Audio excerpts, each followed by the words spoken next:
Cristo é o cumprimento pleno, cabal de toda a Escritura. E nós, amados, eu digo isso porque tenho examinado as Escrituras e não vejo mais nada necessário a se cumprir para que Jesus arrebate a sua igreja. O mundo está se preparando para receber o anticristo. As instituições mundiais que foram criadas em 1948 para promover a paz mundial depois do desastre e das misérias da Segunda Grande Guerra, a ONU, a OTAN e tantas outras instituições internacionais que foram criadas com o intuito de preservar a dignidade da pessoa humana, todas elas falharam. A ONU não tem mais a sua credibilidade, a sua moral para parar os conflitos bélicos. A ONU não consegue mais frear a escalada da violência no mundo. A ONU não conseguiu conter a guerra entre a Ucrânia e a Rússia. Não, os tratados internacionais não são mais suficientes. Estão descobrindo que depois da Guerra Fria, agora surgiu a guerra tecnológica. São drones, são tecnologias bélicas sofisticadíssimas que estão usando para os combates, de tal modo que nós não temos mais outra esperança, nós não temos mais em quem nos valer. Dizem os especialistas que os Estados Unidos, eles têm ogivas nucleares suficientes para destruir a Terra 3 vezes. É por isso que os países não querem guerrear contra os Estados Unidos, e os Estados Unidos fazem questão de negociar para que não haja uma terceira grande guerra mundial. Mas pela Bíblia Sagrada, isso é e será inevitável, porque haverá o que a Bíblia chama de o grande dia do Senhor, porque também chama de lamento de Jacó. É o tempo que Deus usará a força humana, a maldade humana, a malignidade do coração humano para tratar com Israel acerca da sua incredulidade. Quando nós examinamos o livro de Apocalipse, nós compreendemos que até o capítulo de número 5, a igreja está ainda na terra. Capítulos 4 e 5, a igreja ainda se encontra neste plano, neste planeta. Mas a partir do capítulo 6, meus amados irmãos, a igreja não estará mais na terra, porque a partir do capítulo 6 começa então a grande guerra do Armagedon, representado aqui no que João viu sobre os cavaleiros do Apocalipse. E ele diz que havia um cavalo branco, e sobre ele havia um que saiu para vencendo e para vencer. E havia uma confusão muito grande, pois se pensava, alguns teólogos, que esse cavalo, esse cavaleiro montado no cavalo branco, era Jesus de Nazaré. E foi entendido então com uma hermenêutica mais apurada, e que esse cavaleiro do capítulo 6, montado no cavalo branco, é o anticristo, que sairá nesse tempo para promover a paz, e o branco é a cor da paz. Ele sai com a força do cavalo. Cavalo representa a força, cavalo representa a direção, cavalo representa a potência. O anticristo sairá com esta potência, com este propósito de promover a paz no mundo, porém falhará, e é aí que entrará, como diz a própria palavra no versículo de número 4, o cavalo vermelho. E o cavalo vermelho, diz a palavra, que foi dado a ele a autoridade de tirar a paz da terra. Isso significa que o mundo inteiro entrará em conflito. Todos os países do mundo se envolverão numa grande guerra mundial, onde todos sofrerão. E o que nós vemos na sequência, amados, são consequências consequências da guerra, são consequências da maldade humana, são consequências da maldade do coração do homem, porque diz que depois do cavalo vermelho, que veio para tirar a paz da terra, ele diz que abriu então outro selo, e saiu então o cavalo preto, e esse cavalo preto, ele representa a fome. Tudo que nós temos através da guerra é miséria, é fome, é escassez. Se nós fôssemos hoje e entrássemos na região de Gaza para analisar o estado das famílias, nós encontraríamos famílias passando necessidade, porque a guerra traz esses problemas. Nós temos visto nesses últimos tempos Israel sendo atacado pelo Hezbollah, por aquelas comunidades xiitas, por aquele povo que não gosta de Israel. Aliás, Israel está cercado, se eu não me engano, de 7 grandes nações. Nenhuma delas se diz amiga de Israel. Todas elas planejam destruir Israel. Se nós formos para a Bíblia Sagrada, aquelas que ainda têm um mapa, você vai encontrar um mapa de Israel. E o que é que você vê? É uma linha de alto a baixo, contornando para a esquerda. Do lado esquerdo está o mar Mediterrâneo, mais à direita nós vemos do alto do Hermon um fio que desce, formando o lago de Genezaré e desce até desaguar no Mar Morto. Israel é essa pequena extensão de terra entre o mar Mediterrâneo e o rio Jordão, que nasce no sopé do Monte Hermon e desce até desaguar no Mar Morto. Os planos dos homens, das nações, é com uma bomba potente destruir esse espaço entre o mar e o rio. Eles querem dominar este pedaço, porque pertence ao povo de Deus. E não pensem, senhores, que o Brasil estará alheio a isso.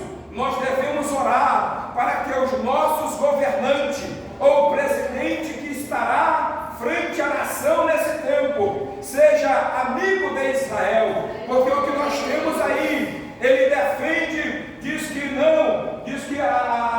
os terroristas, eles apenas se defenderam, ele não defende Israel. E os Estados Unidos é a nação que mais se preparou e preparou Israel para a guerra. Em 70 e poucos anos, Israel atrás, melhor dito, há 70 e poucos anos passados, Israel não tinha nação, não era um povo. E em 1948, um brasileiro chamado Oswaldo Aranha, em um voto decisivo, assinou o decreto da criação do Estado de Israel. O povo judeu afluiu para o seu território. Em poucos dias, 7 nações declararam guerra contra Israel. E em poucos dias, Israel desbaratou a todos eles.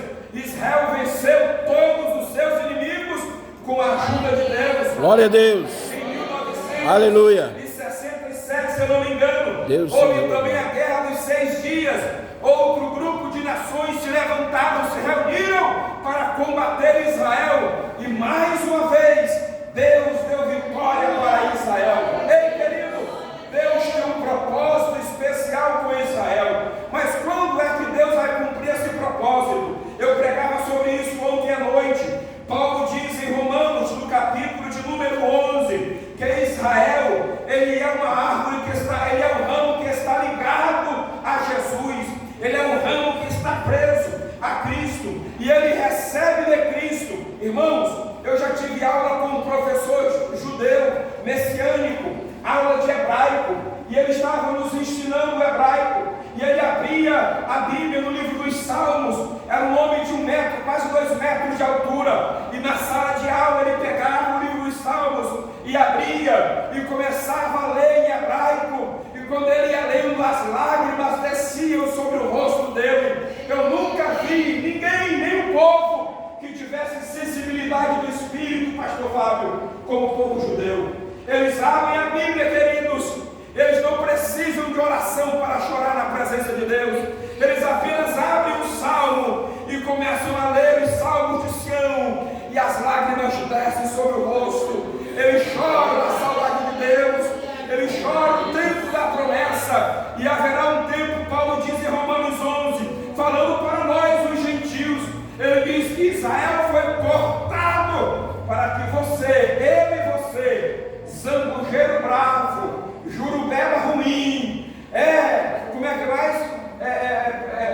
Catabode, tudo que é de espinha aí, que é mumbaca. Quem conhece mumbaca? Amém. Nós éramos essa árvore ruim, essa jurubeba ruim. Irmão, eu tenho um plantiozinho ali de abacaxi. Toda vez que eu chego lá, a jurubeba está mais alta que o abacaxi. Eu ramo, quando eu volto de novo, já está de novo, vai crescer outra vez.